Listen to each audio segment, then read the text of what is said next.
Alright guys, here we are again today. I posted a couple slideshows yesterday just to kind of give y'all some content. Had some other jobs for other folks going on and hadn't really had time to mess with mine. Got the projects caught up for other folks, and so I'm going to swivel this C10, the 67 C10 chassis around and get started on it and finish up on the Denali. But I saw a forum the other night. LS Chevy Rider 254 had a live chat or live stream going on the other day, and we got into a discussion of LS motors and everything, and heard a bunch of stuff about carbureted motors and different things, and so I thought I'd add my little 2 cents in it. I'm an old school hot rodder. I've been around for quite a while, and got a collection of 350s like you wouldn't believe, and love a 350. I mean, I do love a 350, but carburetors, they're good when they're working good, or they're okay when they're working good, but a port fuel injected motor is just, there's no substitute for it. I mean, back in 1957 when the 283 was the first American motor that made 1 horsepower per cubic inch, which actually it made 290 horsepower with the fuel injection, Rochester mechanical fuel injection unit on it, but they called it a 283 because it was more catchy. It's an advertising gimmick kind of thing. But back in the day, those mechanical injection Rochester units were hard to tune, and a lot of folks pulled them off and put carburetors back on them. And personally myself, you know, I amassed such a large collection of parts that it took me a minute to see the LS side of things. I mean, yeah, the port injection was a selling feature, and the design of the bottom end and everything, that was a cool and selling feature, but as an entirely new motor, and I have a surplus of old school small block parts around. As a matter of fact, these LT1s right here, when they come out, that was like the best of both worlds. It was the old school small block, well, the 86 up small block bottom end, which had, you know, let's see, I'm going to do the math, about 35 years worth of engineering behind it, you know, and they're good motors. And I mean, come on guys, back in the day, a port injected motor was things that you read about in a magazine. Most common people couldn't afford them, and so when LT1 was, boy, when they first come out, that was the ticket right there. I saw, I think it was in Chevy High Performance or Super Chevy. Guy took and this was in 94, I think, when they first came out. Well, they came out in 92 in the Vet and 93 in the Camaro, but he took a 66 or 67 Nova and put the whole drive line out of a late model Camaro in it with the LT1 and 6-speed. They even used the rear end, which I thought, you know, a 7.5 it's not the strongest rear end in the world, but I mean, it was a cool setup. And so I was like, I've had my 67 Camaro here since I was 16 years old, and I was like, man, that's the combination I want in my car, and I got it.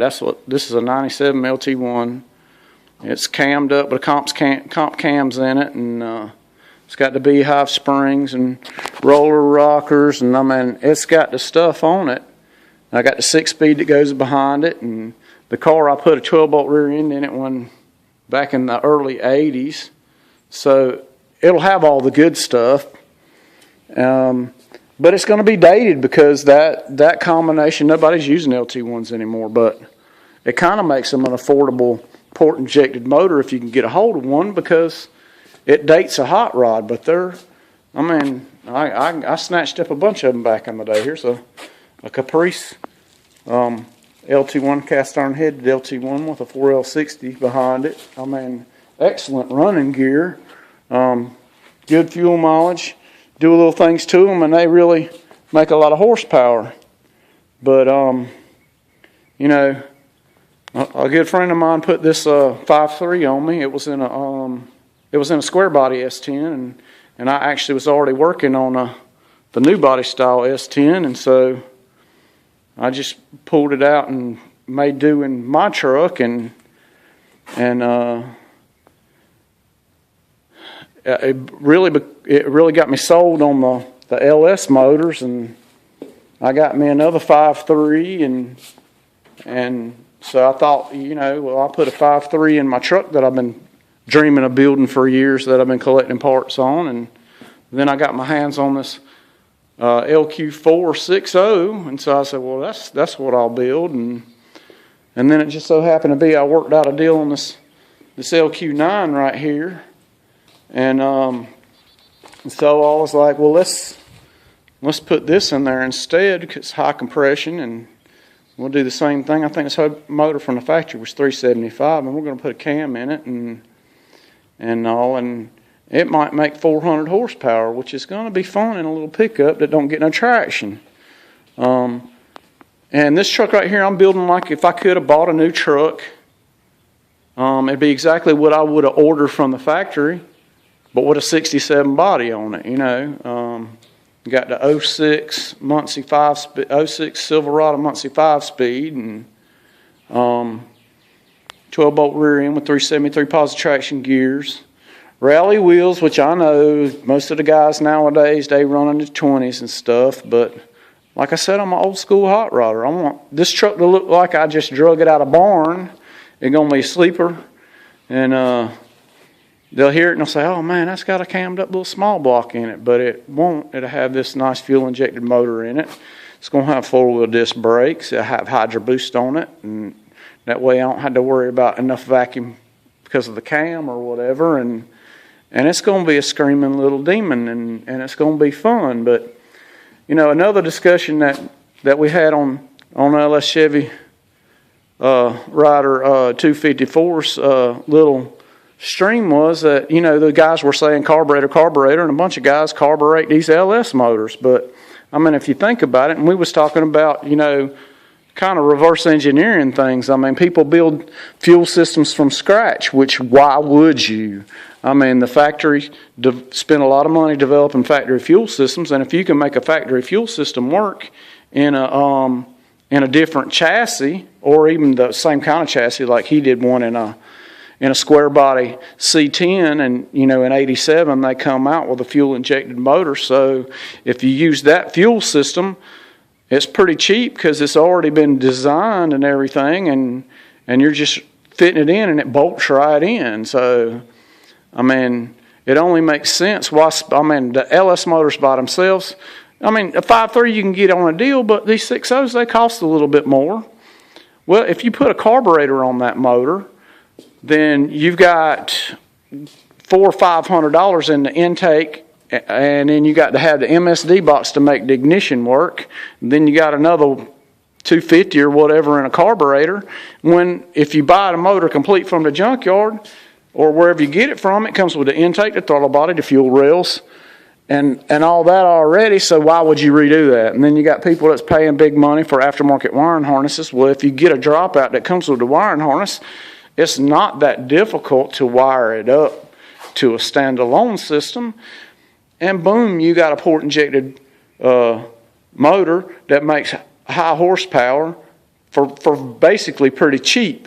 I mean, that's just my thought about it. I mean, I still got the LT1s, and I'm gonna run that one in that Camaro because it's got the 6-speed to go behind it, because the LS motor, the 6-speed that goes behind it's got a different style clutch. The LT1 uses a pull style clutch, and the LS1 uses a hydraulic push type slave release bearing setup, and you can change them up, but it's a lot of money. So I got the parts and I'm gonna use them, and it's good strong parts. I mean, this motor I got's already had the heads ported up, and it's good to go. So I'm gonna use what I got. And there's nothing wrong with that. I mean, like I said, I've scooped these motors up, these LT1s. There's another one right there, because they're good motors. They make lots of horsepower. They fuel efficient. There's another one behind that 5.3 right there. I mean, and that's not all of them. That's just some of them I got in the shop here. I got a couple in the garage, and I still got one in a parts car. I mean, they're really cheap now if you shop around, and that's the thing. Shop around, be smart. Shop around and get your parts. As far as your fuel systems and stuff, everything I got for this truck's new. I'm going to put a S10 Blazer tank in the back. Got to do some modifications and trimming on the frame rail, which I'm going to show videos of that, and I'm going to show you how to plumb it up and everything. I'm going to show you, I'm going to plumb the brake system from scratch on this thing, and I'll give you tips of what you can do to build one cheap. Like my good friend, I call him a good friend. I met him on YouTube, Jonathan W. Y'all need to check his channel out if you hadn't, and most of you are Jonathan W. subscribers. You don't have to have $1 million to build a cool hot rod. You don't have to spend money and buy all the trick parts. My budget is buying as I can. I'm not like Jonathan and his drag car. I'm not keeping track of the price because I've been collecting the parts over the years. And I'm building what I want like I want it. And I'm not in a rush because I'm going to build it exactly like I want it, and I'm going to build it one time. I've kind of gone backwards a few times because I'm changing the motors. This started out to have a carbureted 350 in it. I had built it for a different project, but there it is right there. It's a carbureted 350, 4-bolt main roller cam, got the serpentine set up on it, and it's got a MV 3500 5-speed behind it. And that would have been a killer combination, but I like the reliability of a fuel injection motor. My C20 that y'all seen online, if you follow my channel, it's got an Edelbrock carburetor on it, and I've put a kit in it, and I've toyed with it and adjusted it, and it's still, sometimes it'll crank up and run great, and sometimes it just daggone floods like crazy, and you get one of these motors set up, and you put it in there, and it doesn't matter your altitude or your temperature or whatever, it's going to run right. It's, if you think about it, back in the day, 120,000 miles on a small block with a carburetor on it, and you needed a 30 overbore job. And my opinion on that is the systems were set up, they run rich, they wash the oil off the cylinder walls, and you got a lot of wear. I've had my hands in a bunch of these LT1s here that's got 200 plus thousand miles on them, and a standard bore is beautiful. A quick hone and throw a set of rings and bearings in it, and you freshen the motor up, and you're good to go for another 200,000.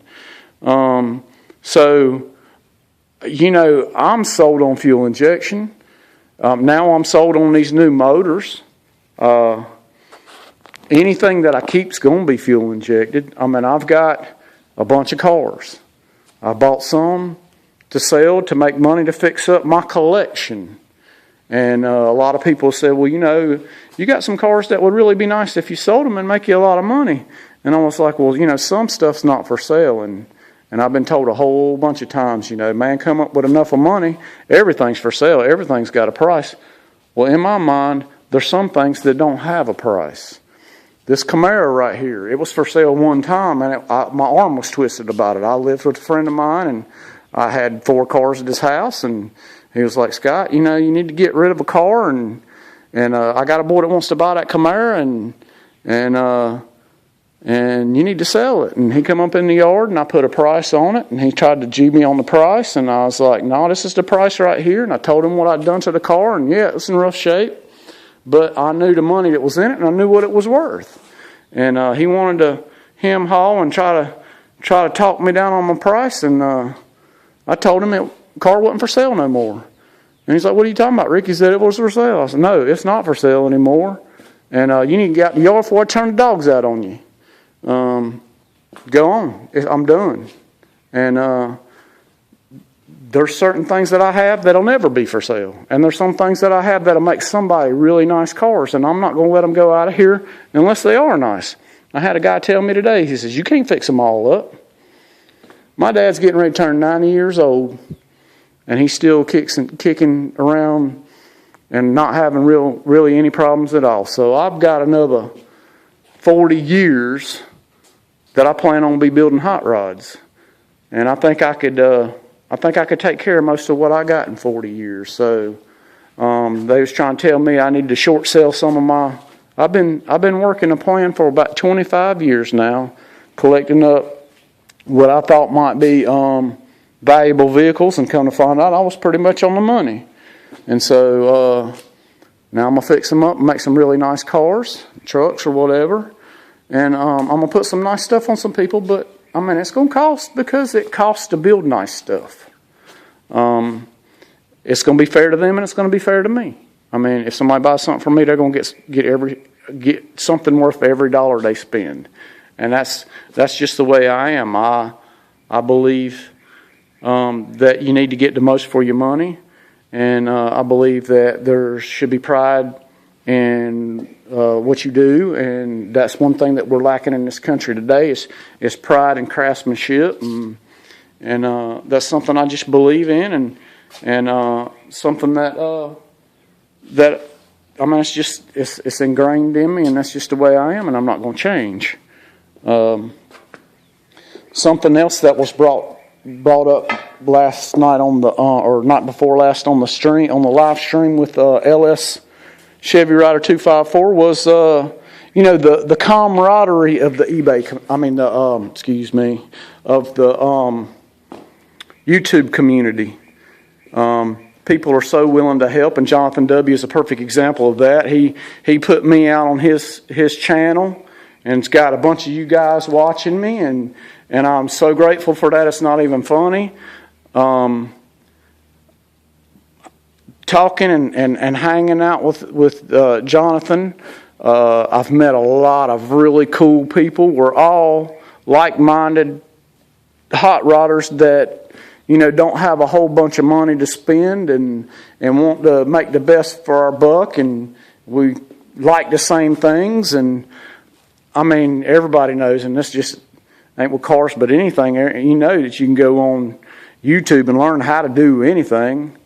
And that was another thing that we touched on the other night, that learn from other people's mistakes, or learn things from people. I mean, I'm all about learning some stuff. I love to learn stuff, and I have an appetite for knowledge, and I got a bunch of knowledge, but I always want more.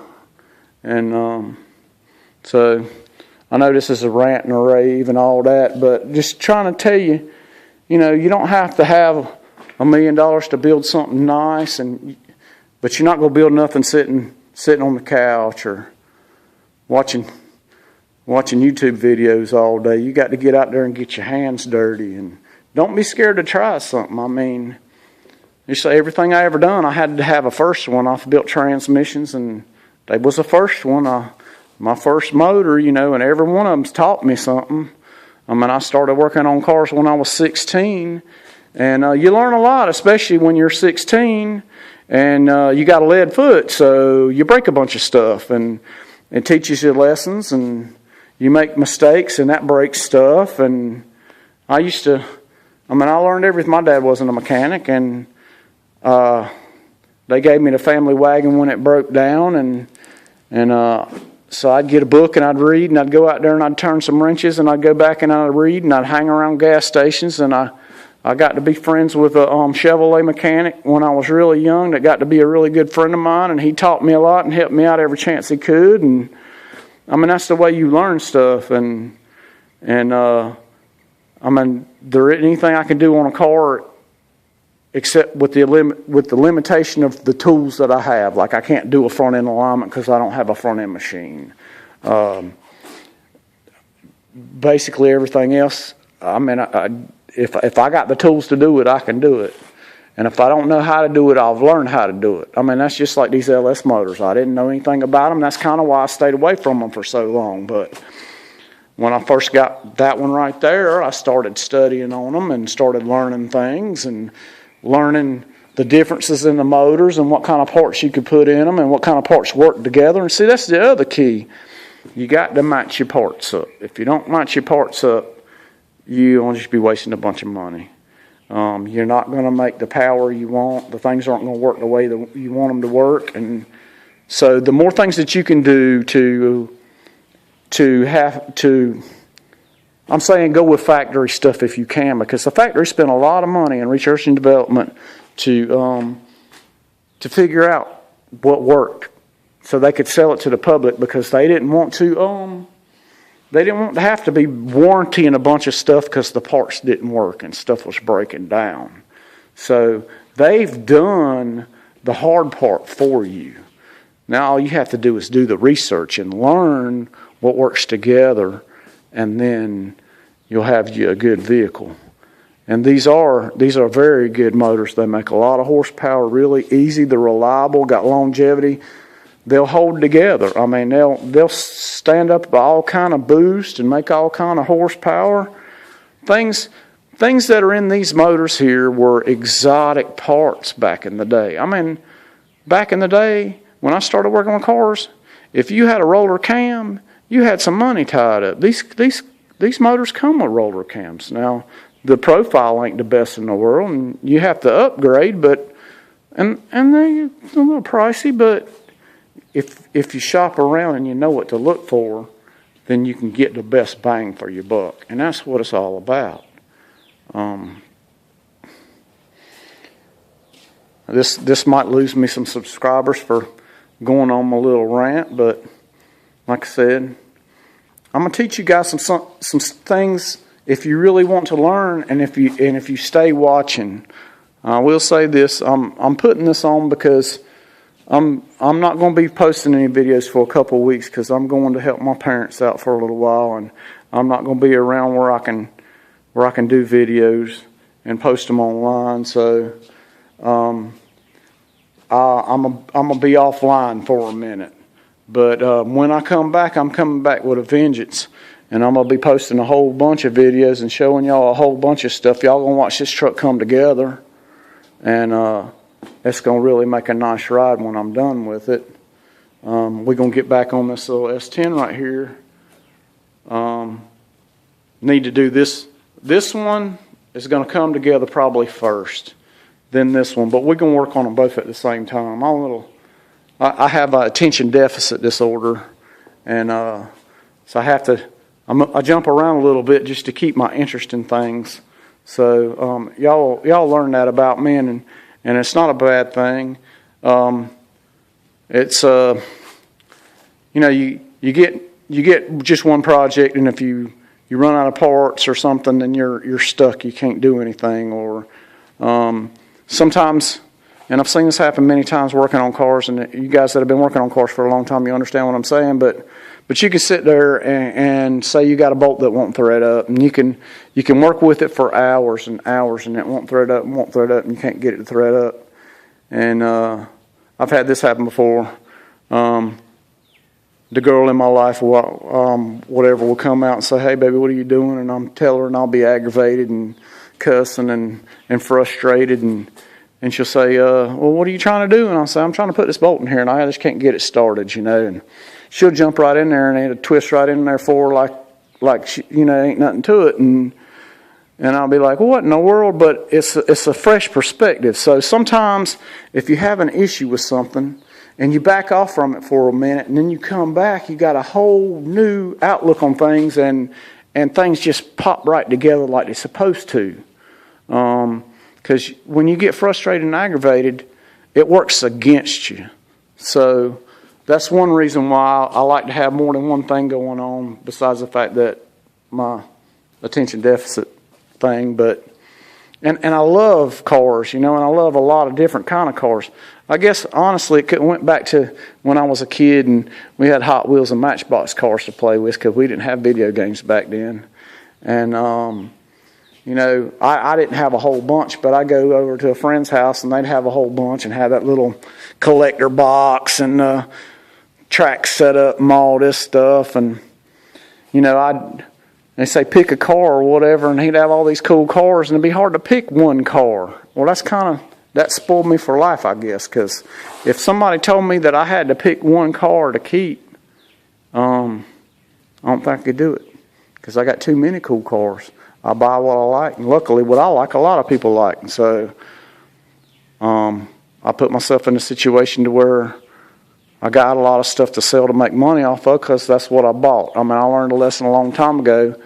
You know, if you buy something you like and you work on it and you fix it up and you try to sell it and it won't sell, you still got something you like because you started with something you like. So I think that's a good philosophy, and if you follow that, you should be successful. You're not stuck with something you really don't want.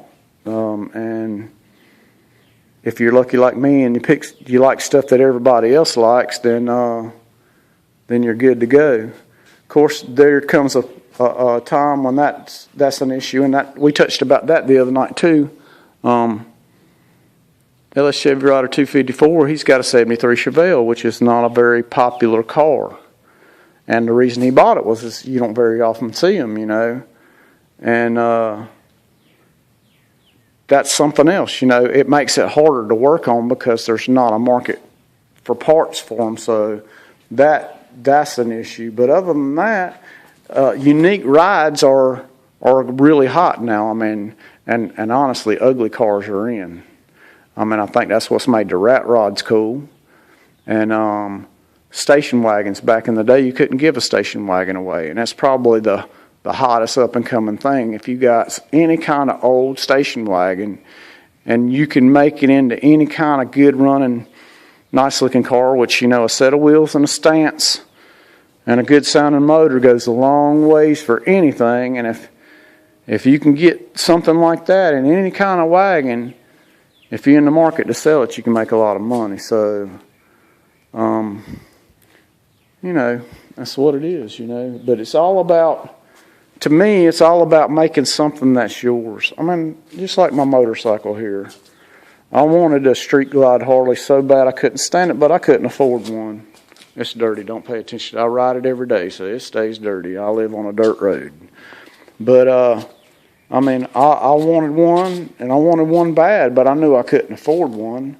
When I got in a situation where I could afford to buy one, I couldn't go out and put $25,000 down on a new Street Glide.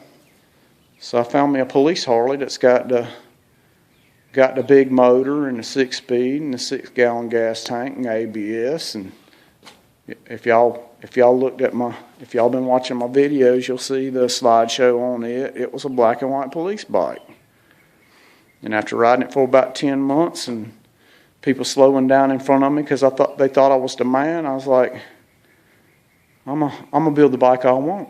And so I started collecting up parts and looking at paint jobs, and I love the CVO Harleys, but I didn't have $35,000 or $40,000 to buy one, so I built one. It ain't a CVO Harley, but it looks like one, and it's my custom vehicle option. I love my bike. I mean, it's mine. It had 552 miles on it when I got it, and it's got 60-something thousand on it now. 62,000, almost 63,000 miles on it. I bought it to ride. People say, man, you ride that thing too much. I was like, I bought it to ride. I got plenty of stuff around here I can look at that I can't drive, which it all will come together eventually, but I bought that to ride. And I love riding it.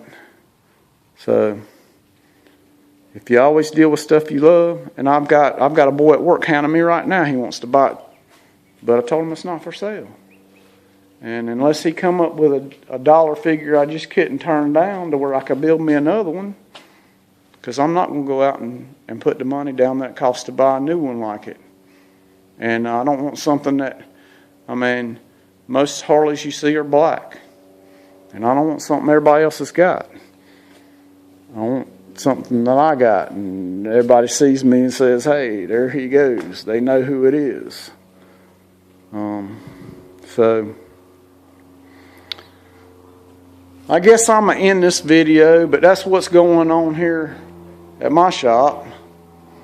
Got the motor for the Denali sitting here ready to put the new parts in, and course, I got a lot of cleaning up I got to do from these projects I just got finished on, and got the transmission right there, and got stacks and stacks of parts and stuff for my 67 rat rod, tires and wheels all painted up, and brake lines, and my gears and stuff from my rear end, and body bushings, and I mean parts for days to go together on this thing.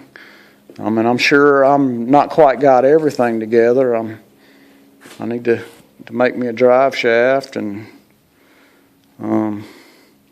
there's some other things that still have yet to be figured out. Well, not figured out, but maybe purchased or whatever. But it's going to be coming together real soon. So you guys hang in there with me, and I'll teach you a little something, or we'll learn something together anyway. And I'm going to show you through it, and it'll be fun, and I hope y'all enjoy it. And I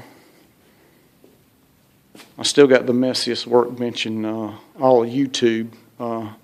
Sorry about that there, Mr. Heavy Chevy, but I think my workbench has got you beat, brother. But anyhow, you guys keep watching Street Drive 64. I hope to see some more of your videos, and hope the house is coming along well. You guys take care. And I say guys, I mean I watch a lot of girls too. I mean Sarah Intuned, she got a good channel, and Flying Sparks Garage.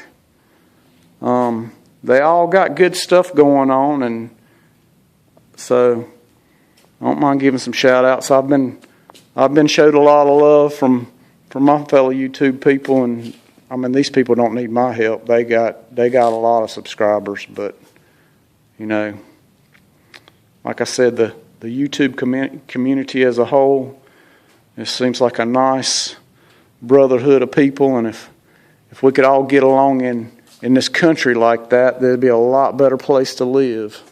We'd have a lot less on the news every night, and that's enough of that stuff. Anyhow, you guys hang in there with me, and we're going to have some fun.